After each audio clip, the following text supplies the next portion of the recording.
Hello friends, जय माता दी। कैसे हैं आप सब दोस्तों। दीपावली है, दीपों का त्योहार, और आज के दिन सभी लोग माता लक्ष्मी को, गणपति देव को मनाने में लगे हुए हैं। और दिवाली पर पूजी जाने वाली भगवती महालक्ष्मी चल और अचल, दृश्य और अदृश्य सभी प्रकार की संपत्तियों और अष्ट सिद्धि 9 निधियों की अधिष्ठात्री साक्षात नारायणी है।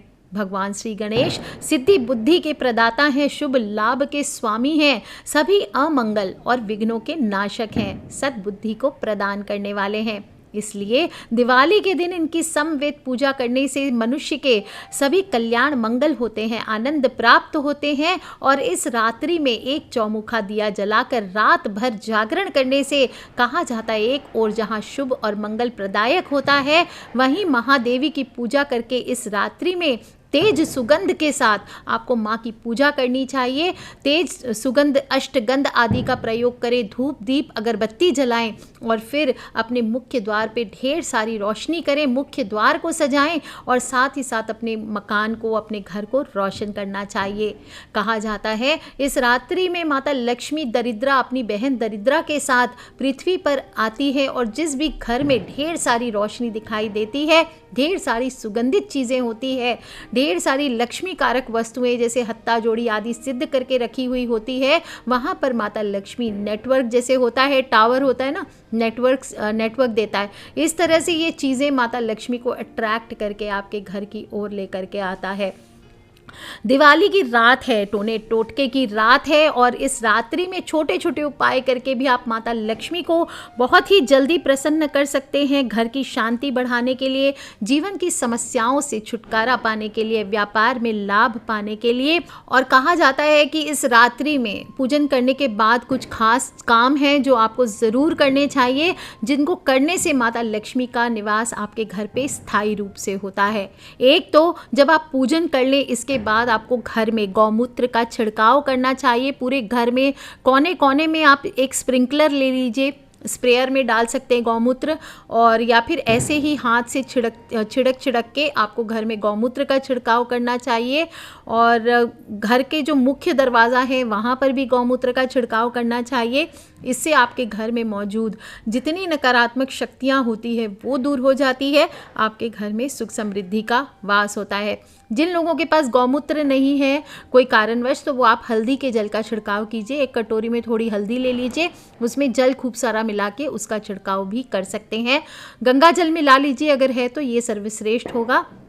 और दीपावली के दिन मैंने पहले ही बोला है, धनतेरस से दिवाली के दिन आपको नई झाड़ू घर लेकर के आनी है। तो आप जब महालक्ष्मी माँ की पूजा करेंगे, मैंने सब वीडियोस में आपको बताया है कि नए वाले झाड़ू की भी आपको पूजा करनी चाहिए। और इसके बाद, पूजा करने के बाद आपको नई झाड़ू को आपको उल्टा करके, मतलब जो फ्लावर पार्ट है वो ऊपर की तरफ मुख होना चाहिए। इस तरह से रात भर आपको अपने घर के मुख्य द्वार पर उल्टा करके रख देना है। और सुबह 4 बजे जो लोग भी जागरण करेंगे, वो सुबह 4 बजे जब जागरण पूरा हो जाए आपका, इसके बाद पुरानी झाड़ू जो है आपकी, उससे आप पूरे घर को बुहार लें, यानी झाड़ू मार लें, और उसको कचरे सहित आपको घर के बाहर फेंक देना है। कहीं पे भी कचरा दान हो, लोग पूछते हैं पुरानी झाड़ू कहाँ फेंके, तो कूड़ेदान में फेंकी जाती है, आप उसको फेंक दीजिए जहाँ पर भी पॉसिबल हो। और नई झाड़ू का इस्तेमाल इस दिन से आपको ज़रूर करना चाहिए। और आपके पास पुराना सूपड़ा भी है, आपने न्यू सूपड़ा भी लेके आए हैं, तो उसको भी आपको फेंक देना चाहिए। और जब भी आप कचरा फेंकेंगे इस दिन सुबह, तो आपको बोलना चाहिए, दरिद्रा दरिद्रा बाहर जाओ, लक्ष्मी लक्ष्मी घर में आओ। दरिद्रा दरिद्रा बाहर जाओ, लक्ष्मी लक्ष्मी घर में आओ, माँ लक्ष्मी मेरे घर में आओ। इस प्रकार से बोलते हुए आपको कचरा बाहर फेंकना चाहिए और नई झाड़ू का इस्तेमाल इस दिन से शुरू करना चाहिए। ध्यान रखना है, पूजा करने के बाद जो कुमकुम से सभी के फॉरहेड पर तिलक करेंगे, जिस कुमकुम से आप माता लक्ष्मी, गणपति देव आदि की पूजा करेंगे, आपको पूजन करने के बाद जो घर की स्त्री होगी उसे अपने घर के मुख्य द्वार पर आपको रोली, गंगाजल और थोड़ा सा उसमें 1-2 बूंद कच्चा दूध डाल दीजिए, और इसमें थोड़े से चावल मिक्स करने हैं और थोड़ी हल्दी लेनी है। सब चीज़ों को मिक्स करके आपको एक स्वस्तिक चिन्ह अपने घर पे ज़रूर बनाना चाहिए। कम से कम 1.5 इंच का स्वस्तिक चिन्ह आपको बनाना है घर के दोनों साइड में। और जो लोग के भी दक्षिण मुखी घर है, जिनका घर दक्षिण मुखी है, उनको पॉसिबल हो तो 9 इंच का स्वस्तिक बनाना है। और या फिर आपको स्वस्तिक बनाने की इच्छा नहीं है तो आप शुभ लाभ भी लिख सकते हैं, ओम लिख सकते हैं, त्रिशूल आदि बना सकते हैं, लक्ष्मी माता के पदचिन्ह बना सकते हैं। और इससे कोई भी अशुभ ग्रहों का प्रभाव आपके घर पर नहीं पड़ता, किसी भी प्रकार की नेगेटिव एनर्जी बाहर की होती है उसके प्रभाव नहीं पड़ते। और ऐसे शुभ चिन्ह आपके घरों में होता है तो एक तो आपके घर की सुंदरता बढ़ती है, दूसरा माता लक्ष्मी इनसे अट्रैक्ट होती है, आपके घर में पॉजिटिव एनर्जी का संचार होता है। आपको मैंने हर वीडियो में बताया है कि दीपावली पर लक्ष्मी पूजन के बाद घर के सभी कमरों में आपको घंटी बजानी चाहिए, जा कर के पूरे घर में घूम घूम के घंटी बजाइए मुख्य द्वार आदि पर। और इसके बाद आपको या तो अगर घंटी नहीं है तो आप शंख भी बजा सकते हैं, इससे भी घर की नकारात्मक ऊर्जा बाहर जाती है, घर की दरिद्रता घर से बाहर चली जाती है और माता लक्ष्मी का घर में आवाहन होता है। रात को संपूर्ण पूजा करने के बाद सभी स्त्रियों को चाहिए कि पूजा पूर्ण होने के बाद एप्पन से गेरू और पिसे हुए चावल का घोल बना करके मुख्य द्वार पर माँ लक्ष्मी के पैर घर के बाहर से अंदर की ओर आपको बनाने चाहिए और 2 पैरों के बीच के खाली स्थान पर आपको एक गोल आकृति बनानी चाहिए जो धन का प्रतीक मानी जाती है। फिर आपको पूजा कक्ष में भी लक्ष्मी की चौकी बनाई जाती है या एक चौकी डालें जहाँ पर आपने पूजा कंप्लीट कर लिया। इसके बाद इस रात को माँ की चौकी स्थापित की जाती है। चौकी पर थोड़े से जैसे कि स्वागत की तैयारियां करते हैं, माँ उस पर आके बैठेंगी, ऐसे आपको उसको तैयार करना चाहिए। सुंदर चौकी हो आपके पास चांदी आदि की तो वो रख सकते हैं, उस पर थोड़े फूल बिछा लीजिए, सुगंध डालिए, उसके ऊपर थोड़ा इत्र का प्रयोग इस रात्रि में बहुत हाई लेवल पे किया जाता है क्योंकि माता लक्ष्मी को इत्र बहुत पसंद है, इसलिए इसके ऊपर आप इत्र के सुगंध डालिए। और एक गिलास या लोटे में थोड़ा जल रखिए, थोड़े से बादाम का हलवा या मिठाई जो भी माँ के भोग के लिए आपको रखना है और एक दीपक वहाँ पे जला दीजिए। कहा जाता है माता, और रात्रि में जब आप जागरण करते हैं माँ का ध्यान करते हुए, माँ के मंत्रों का जप करते हुए, तो कहते हैं कि माता लक्ष्मी इस पर आकर के बैठ जाती है और बैठी हुई लक्ष्मी की पूजा ही मनुष्य को करनी चाहिए क्योंकि ये स्थिर लक्ष्मी होती है, इससे आपके घर पे लक्ष्मी का स्थायी निवास होता है। आपके घर में जो भी चूल्हा चौकी है, यानी कि आपके घर की गैस है और चूल्हा आजकल तो चाकी होती नहीं है घर में, सीलबट्टा चाकी ये चीज़ें होती नहीं है, इसके स्थान पर मिक्सी होती है। तो सभी चीज़ों पर आज की रात आपको पूजन करने के बाद चावल के घोल से चावल पीस लीजिए, कच्चे चावल आप मिक्सी में, उसका थोड़ा घोल बनाया जाता है। और गेरू किसी भी पूजा शॉप में अगर आपने मंगा के रखी है तो ठीक है, नहीं तो सिर्फ चावल के घोल से साथ साथ टिक्की चूल्हा चाकी पे दिया जाता है। तो चूल्हा चाकी की जगह आप गैस पे देंगे 7 टिक्की, और जिनके घर में चूल्हा है चूल्हे पे दीजिए, बाकी और इसके अलावा चाकी पे देनी चाहिए, यानी सील बट्टा है तो सील बट्टे पे, नहीं तो मिक्सी पे आपको ये 7 टिक्की देनी है। सुबह इसको धो करके पहुँच सकते हैं, कोई टेंशन वाली बात नहीं है कि इसका क्या करना है बाद में। और रात को चौकी डालने के बाद आपको वहीं पर बैठ कर के देवी सूक्त का और श्री सूक्त का पाठ करना चाहिए। जो लोग भी 11 सूक्त का पाठ कर सकते हैं, श्री सूक्त का, वो 11 पाठ करें। और मैंने सभी को साधना विधि बताई हुई है, जिन लोगों ने भी साधना विधि चालू कर रखी है वो इस चौकी को डालने के बाद ही आपको साधना विधि आज के दिन करना है। और इससे आप देखेंगे दिन दूनी रात चौगनी आपके जीवन में श्री की वृद्धि होगी। श्री यानी सुख समृद्धि और धन की देवी की वृद्धि होगी। और बेस्ट होता है कि संपुट का पाठ इस रात्रि में श्री सूक्त का आपको करना चाहिए। संपुट आप कौन से मंत्र का करेंगे, या तो आप ओम श्रीम ह्रीम श्रीम कमले कमलालय प्रसीद प्रसीद श्रीम ह्रीम श्रीम ओम महालक्ष्मी नमः इसका संपुट कर लीजिए, या फिर आप ओम ह्रीम श्रीम श्रीम महालक्ष्मी नमः इस मंत्र का कर सकते हैं, या फिर आप ओम एंग, जो स्टूडेंट्स हैं कॉम्पिटिटिव एग्जाम्स में जाने वाले हैं उन सभी को इस रात्रि में ओम एंग ये संपुट लगा करके लक्ष्मी सूक्त का पाठ करना चाहिए। जो लोग भी व्यापार में वृद्धि चाहते हैं उन्हें ओम गण गण श्रीम श्रीम श्रीम मातृ नमः ये लगा करके आपको संपुट का पाठ करना चाहिए श्री सूक्त का। और 108 मंत्र की माला इसके बाद ज़रूर जपें। ओम श्रीम ह्रीम श्रीम कमले कमलालय प्रसीद प्रसीद श्रीम ह्रीम श्रीम ओम महालक्ष्मी नमः इस मंत्र की माला जपें।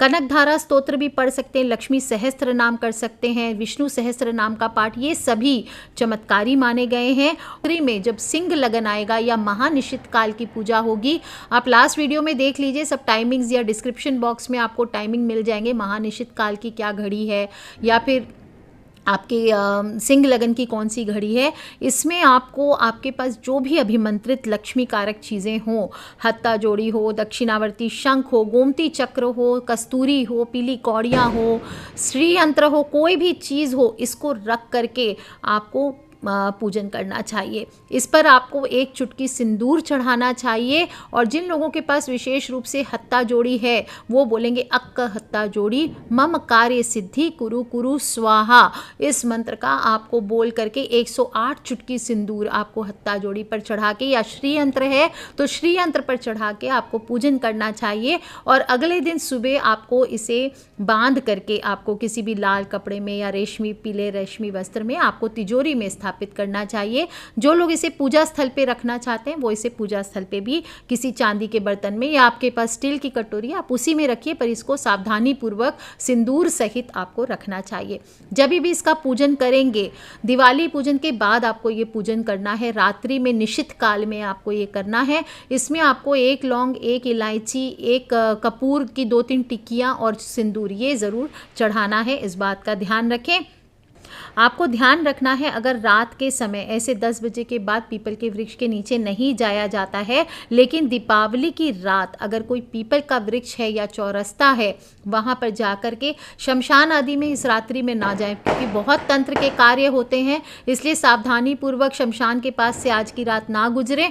और किसी पीपल के नीचे या फिर किसी चौरस्ते पर आपको एक दीप, पहले क्या करना है, एक दीपक लेना है सरसों के तेल का या तिल के तेल का, बिना जला हुआ दीपक, और उसको पूरे घर में आप पूरे अच्छे से घुमा लीजिए, बिना जला हुआ दीपक। और फिर जो घर का मुखिया है, जो घर का बड़ा है, वो इसे ले करके किसी चौरस्ते पर या पीपल के नीचे जाए और वहाँ जला करके पीछे मुड़ करके बिना देखे बिना वापस अपने घर आ जाए और हाथ मुंह धो करके फिर अपना बाकी कुछ काम करे। बीच रास्ते में ना तो किसी से बोलना है, बतलाना है, कोई टोका टाकी ना करे, इस बात का ध्यान रखें। इसलिए ट्राई करें कि थोड़ा लेट नाइट इस उपाय को करें ताकि कोई रोक टोक ना करे।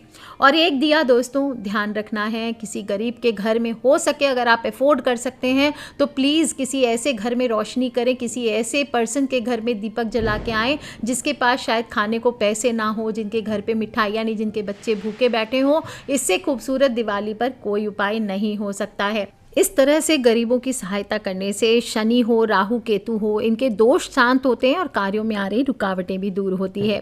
परिवार की सुख समृद्धि के लिए दिवाली की रात आप एक छोटा सा उपाय और कर सकते हैं, और वो ये है कि एक मुट्ठी काली सरसों या काले तिल या फिटकरी का एक टुकड़ा, कोई भी चीज़ आप सभी के सिर के ऊपर से उल्टी दिशा में 5-5 बार घुमा करके आप पश्चिम दिशा की ओर फेंक दें। और ऐसा करने से आपके घर में नकारात्मक शक्तियों का प्रभाव कम होता है और सुख समृद्धि बनी रहती है। कहीं जगह नहीं है फेंकने की तो आप इन्हें कपूर के साथ जला भी सकते हैं या गैस पर भी जला सकते हैं। इस दिन गरीबों की सब मदद करते हैं, लेकिन इस रात में अगर आपको कोई किन्नर मिल जाए तो उसे थोड़े पैसे, मिठाई ये ज़रूर देने चाहिए। और खुशी खुशी उसे खुश करने के बाद 1 रुपये का सिक्का या 1 कॉइन आपको उससे लेना चाहिए, और इस सिक्के को आप अपने पर्स में या तिजोरी में जो धन का स्थान है वहाँ पर रखिए। इससे भी आपके घर में बरकत बनी रहती है।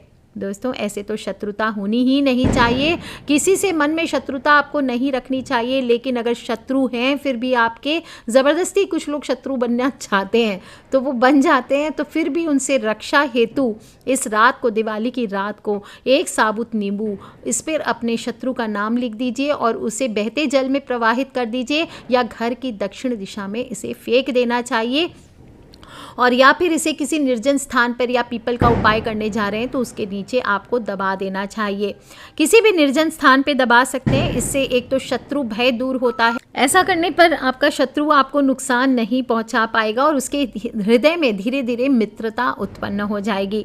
इन सब के साथ साथ ये छोटे छोटे उपाय तो आप करेंगे ही साथ आपको ध्यान रखना है, पूजा करने के बाद आपको सभी बड़े बुजुर्गों के चरण स्पर्श ज़रूर करने चाहिए और किसी का भी अपमान आदि ना करे। पति पत्नी आपस में एक दूसरे का सम्मान करे, बच्चों को भी चाहिए बड़ों का सम्मान करे, बड़ों को चाहिए बच्चों का सम्मान करें, और विशेष रूप से सभी बड़े बुजुर्गों का इस दिन चरण स्पर्श करके आशीर्वाद ज़रूर देना चाहिए। इससे बड़ी से बड़ी परेशानियां दूर होती है, क्योंकि जब आप उनके चरण छूते हैं तो उनके अंदर की पॉजिटिव एनर्जी आपके अंदर ट्रांसफ़र होती है। ये तो साइंस ने भी माना है। और पति पत्नी एक दूसरे का मान ज़रूर करें, एक दूसरे के करीब ना आए, इस दिन दूर रहें और माता लक्ष्मी का साथ बैठे, करीब माने क्या, साथ बैठ करके लक्ष्मी पूजन करें। दोनों पति पत्नी मिलके माता लक्ष्मी के ओम श्रीं ह्रीं शिम कमले कमलाले प्रसीद प्रसीद श्रीं ह्रीं शिम ओम महालक्ष्मी नमः इस मंत्र का ज़्यादा से ज़्यादा जप करें। ओम महालक्ष्मी नमः इस मंत्र का जप करें। और अगर आपके यहाँ पार्टी होती है रात के समय, दिवाली की रात्रि पे गेट टुगेदर्स होती है, सोसाइटी मीटिंग्स होती है, अगर उसमें जा रहे हैं तो ये नहीं कि बैठ के गॉसिप करें, इसकी बातें उसकी बातें, उसने क्या पहना, उसने क्या खाया, उसने क्या किया, नहीं, कोई चुगली नहीं, कोई बुराई नहीं, कोई गॉसिप नहीं। इस रात को बस माता लक्ष्मी का ध्यान रखें और सभी से मिलजुल करके खूब त्यौहार को, एक बहुत खूबसूरत त्यौहार है, इसे खूब गेटी के साथ, इसे खूब जोश के साथ आपको मनाना चाहिए। दिवाली के जो 5 दिन होते हैं इनमें कलेश तो बिल्कुल नहीं करना चाहिए, क्योंकि ये 5 दिन जो धनतेरस से ले करके भैया दूज तक आता है, कहते हैं कि माता लक्ष्मी कभी भी आपके घर पे प्रवेश कर सकती है। और ख़ासकर जो लोग इस समय तांत्रिक पूजा कर रहे हैं और फिर थोड़े से झगड़े से घर में अगर कलेश हो रहा है, लड़ाई झगड़ा हो रहा है, किसी भी प्रकार का वाद विवाद कोई दूसरे लोग कर भी रहे हैं, तो आपको नहीं करना है, ना ही बीच में कमेंट करना है। कोई पूजा करे ना करे, कोई कुछ काम ठीक से करे ना करे, आपको ना तो किसी को ताना मारना है, ना ही आपको कोई पूजा में अगर कोई शामिल नहीं होना चाहते तो उसे फोर्स ना करें। अपने आप दूर से उनको शांति से बैठ के देखने दीजिए, आप अपनी पूजा पाठ करते रहिए। इस तरह से शांतिपूर्वक तरीके से आपको समय बिताना चाहिए। तो दोस्तों, बहुत सभी से रिक्वेस्ट है कि पोल्यूशन बहुत ज़्यादा है और पटाखों की आवाज़ सुनाई दे रही है, आपको भी सुन रही होगी चारों तरफ, तो ध्यान रखना है कि पटाखे कम से कम बजाएं। चाहिए कि पृथ्वी हमारी थोड़ी लंबे समय तक चले, हमारे आगे आने वाले जेनरेशन्स भी एक हेल्दी इन्वायरमेंट में पले रहें। तो सभी लोगों से रिक्वेस्ट है कि ग्रीन दिवाली मनाइए, पटाखे कम से कम छुड़ाइए और ख़रीदते समय अपने दुकानदार से पूछ लें कि ये ग्रीन पटाखे हैं तो ही आपको बजाने चाहिए। So take care friends, love you all, wish you all a very very happy Diwali. छोटे छोटे उपाय मैंने बताए हैं जो पूजा के बाद ज़रूर करने चाहिए, और संकेत कुछ भी आपको दिखाई दे तो ज़रूर देखते रहें, क्योंकि आगे मैं बताने वाली हूँ आपको कि कौन से संकेत बताते हैं कि माता लक्ष्मी ने आपकी पूजा एक्सेप्ट की है या नहीं की है। So take care friends, love you all. जय माता दी, बम बम भोलेनाथ की जय, लक्ष्मी मैया की जय, गणपति देव की जय, विष्णु भगवान की।